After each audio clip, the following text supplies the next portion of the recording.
With its great size and unmatched strength and speed, the stupendous brown bear is a creature that dazzles the human imagination.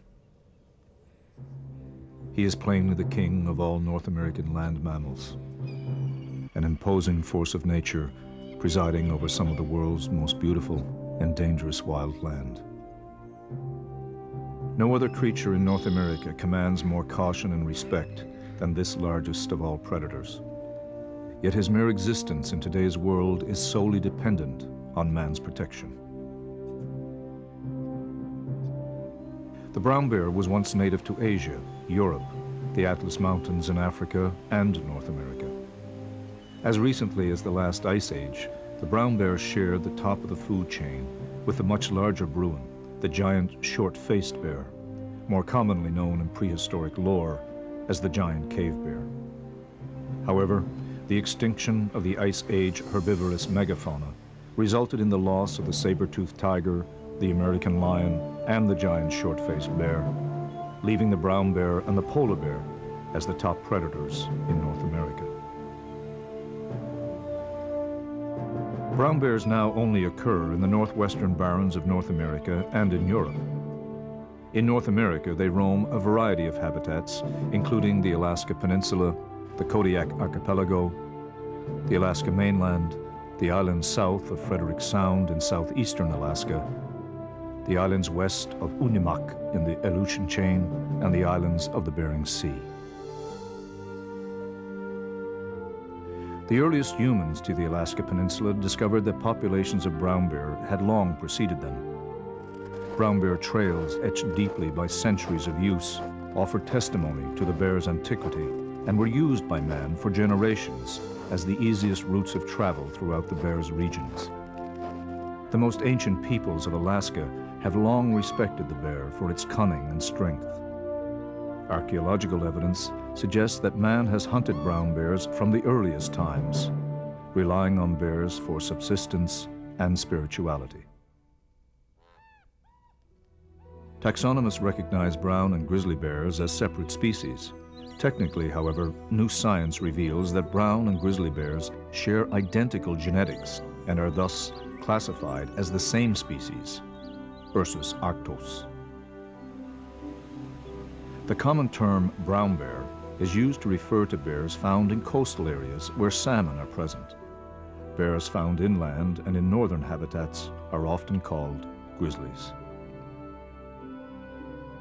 For nearly a century, the Boone and Crockett Club has rewarded brown and grizzly bears with distinct classifications.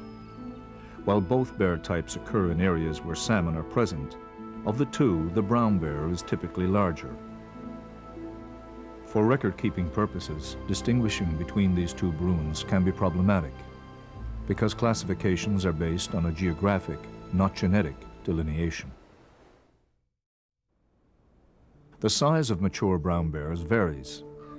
Bears weigh less in the springtime, but gain weight rapidly and by fall are in prime condition prior to hibernation. At this time, mature males called boars may weigh between 500 to 900 pounds, with the extremely large individuals pushing up to an astounding 1,600 pounds. Physically, the brown bear's face is longer and less dish-shaped than that of the inland grizzly.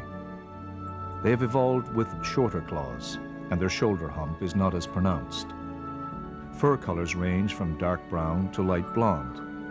In attitude, the brown bear does not have the reputation of the grizzly for ferocity.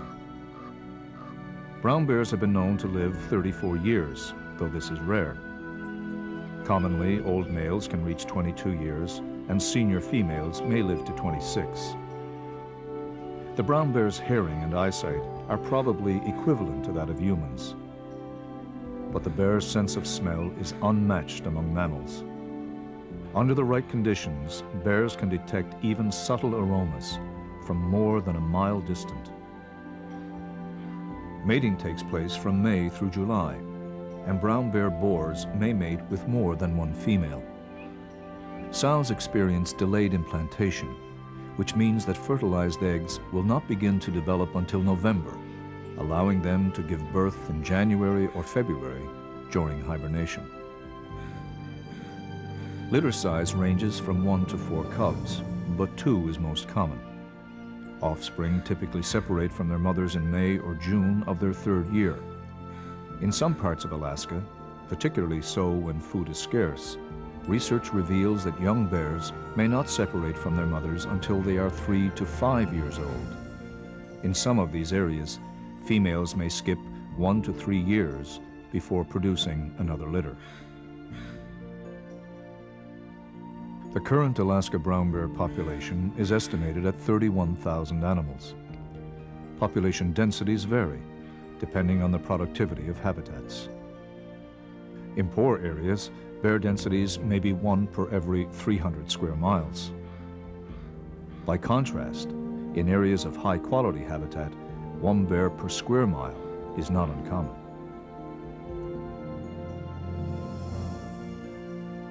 One of the most puzzling aspects about the brown bear is how an animal of such size finds enough food to subsist in the bleak, unforested countries he often inhabits. The explanation? Like all bears, he eats whatever is at hand and thrives on it. Common foods include berries, grasses, sedges, kelp, horsetails, cow parsnips, fish, ground squirrels, and roots. Except for females with offspring and breeding pairs, bears live solitary existences. The exclusion to this occurs where and when food sources are concentrated, such as salmon runs. Alaskan brown bears are famous for their fishing escapades and have provided fascinating entertainment for anyone fortunate enough to witness the spectacle. Catching this source of high-protein fast food is essential for coastal bears and is a learned skill taught to cubs by their mothers. Because of concentrated populations around spawning salmon and the threat of cub-killing boars, sows are particularly cautious and watchful as they introduce their young to the river's bounty. While bears commonly consume what they catch, they are particularly fond of fish heads and roe and will gorge themselves as long as there are tails to chase. In winter, when food is scarce, most Alaska brown bears den and hibernate. In northern areas with long, hard winters, bears may spend from 5 to 7 months in dens. In areas with milder winters, such as Kodiak Island, a few bears may stay active all winter.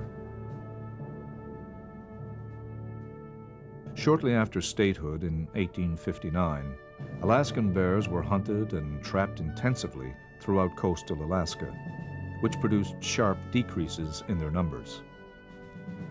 Conflicts over salmon resources and cattle grazing on Kodiak Island led to further persecution.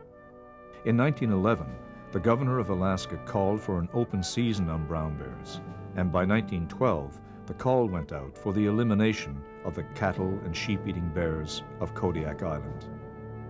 By this time, the brown bear was clearly in trouble. Soon after it formed in 1887, the Boone and Crockett Club did much to gain public support for the concept of conservation. As a result, Congress enacted legislation aimed at conserving wildlife. Of lasting importance was the passage of the 1902 Alaska Game Law. This was the first legislation of its kind, and it prohibited the slaughter of wildlife for commercial purposes, established structured hunting seasons, prohibited the hunting of threatened species, and required permits for the legal export of meat, hides, and horns. This first strike to save wildlife and hunting gave the concept of wise use conservation solid legal foundation. The exploration of the vast roadless areas of Alaska was made possible by the availability of light, powerful aircraft, which ultimately led to their use in hunting.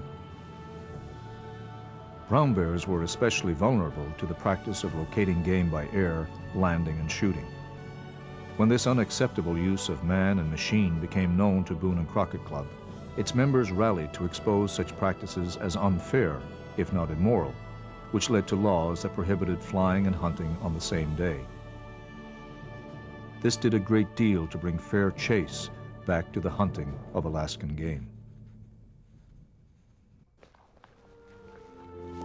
Hunting the brown bear today comes with extreme physical and emotional demands. Certainly, this is the expected, celebrated way of it. For when you engage such an outrageously dangerous relic found at the edge of the world, the experience should be nothing less than one for the ages. It is also one of the most regulated human endeavors, a level of respect and protection gladly accepted by sportsmen who continue to see value in the fact that all living things have a place in our world.